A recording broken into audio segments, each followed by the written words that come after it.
welcome to a new video. In today's video we're going to take a look at the best teams for the Great League Remix Cup. This cup got recently changed. Few Pokemon got changed in terms of what is going to be banned. It's going to be now based on what happened in the first few weeks of this season for the Open Great League, which is really cool because now that's going to be the first time really where the Remix Cup is doing what's supposed to be doing, basically banning the top 20 Pokemon that are currently meta. And so, this time around, this cup is going to be very interesting, in my opinion, better than the Halloween Cup as well.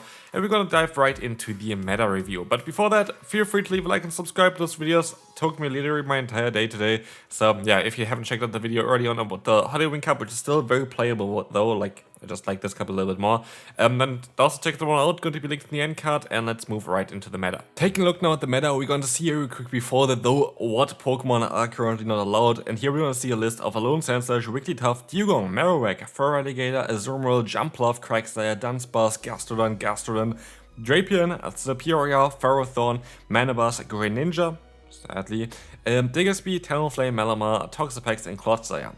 And honestly, other than Ferrothorn, I do understand every single pick of this list, which is very kind of refreshing of it, because usually you would kind of see Pokemon that are not even meta anymore on those lists, because usually of course the meta shifts throughout seasons. And so I hope Niantic is going to do this again here, like just choosing basically for the next time around where this cup is around as well, basically from the actual season what Pokemon are very overpowered. And so we're going to have a very interesting meta coming up. As you will see here, Pangoro and Weezing are going to be the top tier Pokemon for this one. Hopefully you have a Shadow Galarian Weezing. Carbon Clefable going to follow afterwards. A lot of fairy type Pokemon that are very good, but also what we're gonna see here as well is again steel type Pokemon coming up. Interesting enough, I kind of wonder why this is the case. I guess like because Marowak, Gastron, and those Mud Steppers are going to be gone right now. They are the top, like there are a lot of ground type Pokemon in here, which makes it definitely more difficult for steel type Pokemon to currently exist. Not anymore. Here we're going to have the Bastion, we have the Steelix, we have the Registeel back again as well. And this is going to be a very interesting meta for sure. And there are a lot of really good Pokemon that are very much usable. And so hopefully you're going to enjoy the teams that I built for you, and we're going to move right into them. Moving on now to team number 1. We're going to encounter here the team number 1 with the Pangoro, Quillfish, as well as the Nidoqueen. We're going to have some other alternative options here as well. Maybe something like Toxapex, maybe not as best as Hazelop, you can use but also something like Tentacool there, Toxapex in the back. Just generally speaking, Dark Double Poison or Poison Double Dark is going to be very strong in this meta, like it is also going to be in the Halloween Cup, but as you can see here, this is going to be insanely strong. Pangoro, the number 1 spot as you saw already, is going to be one of the Pokemon that you really have to look forward to, because like this thing is going to be insanely strong, especially in the lead, having access to close combat, needing only 5 Karate Chop to go for 1 and then swap out afterwards, makes it a very scary lead.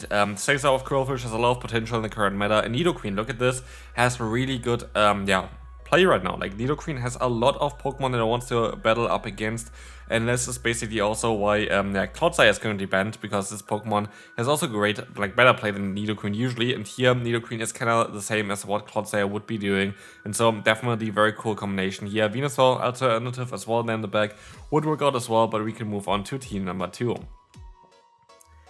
And this is personally my kind of favorite team here, just because I like toxic teams. We're going to have Bastion, Gallade, and Leavanny. Leavanny, a recent Community Day Pokemon with Shadow Claw, having a lot of potential here in the back. And as you're going to see here, Bastion has great play against the current meta. And then we're going to have Gallade as our Saysop. And we need a Pokemon in the back that can deal with like other fighting type Pokemon, where we're going to have Leavanny, which can resist it. Not as ideal for Pangoro. Pangoro in general, you can still deal with this Pokemon if you're going to be not in a neutral scenario. So like if you're going to have a little bit of energy advantage, you're going to be able to win. If you're going to have a little bit of damage already on Pangoro, you're going to be able to win. But generally speaking, maybe Chestnut is a little bit better, but I kind of want to showcase Leavanny here as well. This team is looking like a lot of fun. I do think it is going to be a great team to use.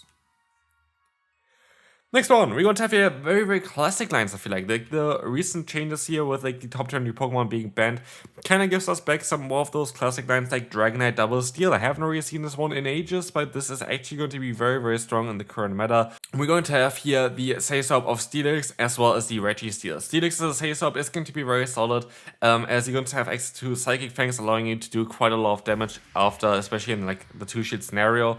And a Registeel is looking really solid, kind of getting a revival here for this meta, as most of the Pokemon that would be good against us are going to be gone here right now, like Lostheart for example, which is the main reason why you wouldn't use it. And as you can see, this looks like a lot of fun. Pangoro, even for the for the Steelix, it's not going to be too bad either, as you're going to do a lot of damage with Dragon Tail in the 2-shield scenario. Pangoro not the bulkiest Pokemon. Shadow Steelix definitely a little bit better than the normal Steelix in my opinion, just because both of them gonna get knocked out anyway by a close combat from the Pangoro, so like why not go for the extra damage? And honestly, this looks like a lot of fun, and I do think it's going to be a great team to use for the upcoming meta. We're going to have a little bit more of a unique one here coming up next. You're going to have the Runerigus, the Weezing is the Shadow and Galarian form, as well as the Whimsicott there. Whimsicott going to allow you to beat those water-type Pokemon that you cannot struggle with the Runerigus. We're going to have the Say-Swap of Galarian Weezing, which has a lot of play here right now as well, just being very neutral against basically everything. And we're going to have, yeah, just the combination of Runerigus and Whimsicott is I think a little bit better than the combination of what's called the Golurk and the Whimsicott. Still kind of fine in both combinations, but I feel like Runerigus is a little bit better for the team idea that we have here right now. But again, like both are kind of okay, both do quite some different things though. But anyway, this looks like a lot of fun here as well. Only real weakness, I guess, for this team would be a Mudboy in the lead. Mudboy in the lead can be a little bit tricky, but we can move on to team number 5, which has a Mudboy in the lead, which is actually completely not intentional, but that's hilarious. So you're going to have a team here with Whiscash as well as Togetic. When I look through the meta, I really saw that Whiscash has a ton of potential against the current meta. A lot of Pokemon are going to be weak against the ground typing and also against the water typing of this Pokemon, allowing you to do a lot of damage against a lot of the top meta Pokemon. Even if you're going to take a look at the first like 10 plus Pokemon, they're all going to be kind of at least weak or like neutral for it. Like even Gastrodon, Scarfable and Pangoro take neutral damage from you, so it's not going to be a very bad matchup either, and so you basically beat most of the core meta with the Whiscash. Qwilfish again, a very solid Say-Swap. In the back we're going to have Togetic, which is going to be able to counter those grass type Pokemon if you're going to encounter them, which is very important for the Whiscash, but generally having the core of Whiscash plus flying type Pokemon is usually what you want to have anyway. Team number 6 is going to be with Machamp. Machamp is also a very solid Pokemon, being ranked I think number 5 on PvPoke currently, together with the Ursaring and Steelix having a triple Shadow team, but it's honestly looking like a lot of fun. I feel like Ursaring has a lot of potential here in the meta as well, having coverage up against basically everything. Against Machamp you're still going to do some solid damage, against Pokemon like Pangoro even you're still going to be able to do some solid damage against, and so I feel like Ursaring might be a little bit better than it shows here right now as well. Main reason for this, you're never going to be really have like those neutral scenarios. You usually have a little bit of an energy advantage because you have that Say-Swap, and this is going to change quite a bit for the Ursaring, making it a way better Pokemon. And yeah, we can move on now to team number 7. We're going to have the combination of Whimsicott and Double Fire. Skeldurge Whimsicott is one of my favorite combinations because you're going to have a grass and fairy type Pokemon being able to beat dark type Pokemon as well as ground and water type Pokemon, and you have Skeldurge, which is really weak against exactly those types. But also, of course, rock type Pokemon you're going to be able to beat as well with Whimsicott usually. But also the cool thing about Skeldurge is you have Disarming Voice as coverage move, allowing you to hit the same kind of typings that fairy type Pokemon also would be able to hit, making it a great Say-Swap together. And then Marowak in the back kinda helps out quite a bit as well there, being also of course definitely a Pokemon that benefits from Skeldurge. Getting out the potential answers to those fire and ghost type Pokemon is going to be very solid here for sure. This team looks really good on paper as well. Licky apparently only real big issue here, but I don't even think it's a big issue for the team either. And so this team definitely looks like a lot of fun, and I think it's going to work out quite well for you as well. We're going to have a team here that more looks like a team of like the last season or something like this. We're going to have the Tropius, the Say-Swap of Poliwrath. Poliwrath is actually very solid in the meta, and Lantern in the back. And look at this, Poliwrath looks amazing here. Basically, either you win the matchup or you're getting it completely hardwalled. The most RPS Pokemon here in the meta being able to beat the Pangoro, Carbink, Steelix, Bastion, Gastrodon is going to be very valuable. Unless you're going to encounter a fairy type Pokemon or a ghost type against you, you're basically going to be able to completely destroy everything, which makes it such a great Say-Swap here as well for this one. You're going to have, of course, Tropius in the lead, kind of needing some coverage with water type Pokemon in the back there. And also we're going to have Lantern here with the Water Gun fast move, allowing you to hit those ground type Pokemon a little bit better as well. Like for example, a Steelix, you're going to be easily able to win with that. but generally speaking, I think it's a better coverage move anyway as well.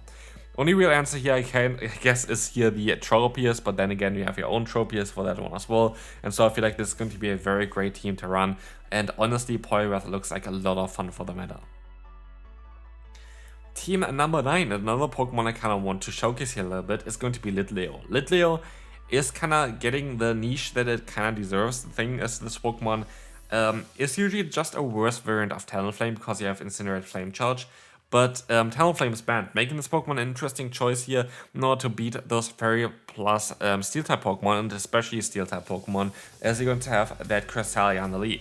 The one cool thing about Litleo as well is that you're going to be able to wall the Marowak while having coverage with Crunch against it, which is very unique for Fire-type Pokemon like this, allowing you to have another answer for this Pokemon, which otherwise would be a problem for the Cresselia, making this a very interesting team with that Litleo. Of course, you're going to also go ahead and go for the Marowak instead in the back, will work out as well, but I would actually recommend you to go for Litleo. Also would recommend you to go for Quillfish over the say swap of the Ursaring. Main reason for this is just Pangoro. Pangoro can be a little bit of a pain with Cresselia as well, but anyway, this is going to be it for team number 9, and we're going to take a look at the final team for today,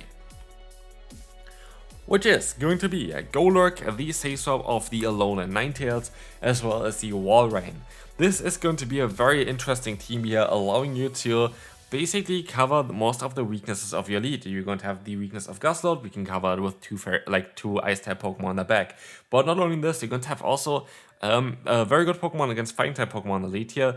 But the Say-Swap is going to be able to bait out maybe potential other Fighting-type Pokemon while still punishing them and kind of clearing the path for the Walrein in the back. Walrein was recently really good at a regional as well. I think it's kind of an underrated pick for the current meta. And that's going to be it for this video. Hopefully this is going to help you out for the upcoming cup, to prepare you, to maybe show you some team ideas that you can copy. And yeah, I hope I see you for tomorrow's showcase of Morpeko, which is going to be released for the first time ever on Pokemon Go. And I will see you then. Bye bye.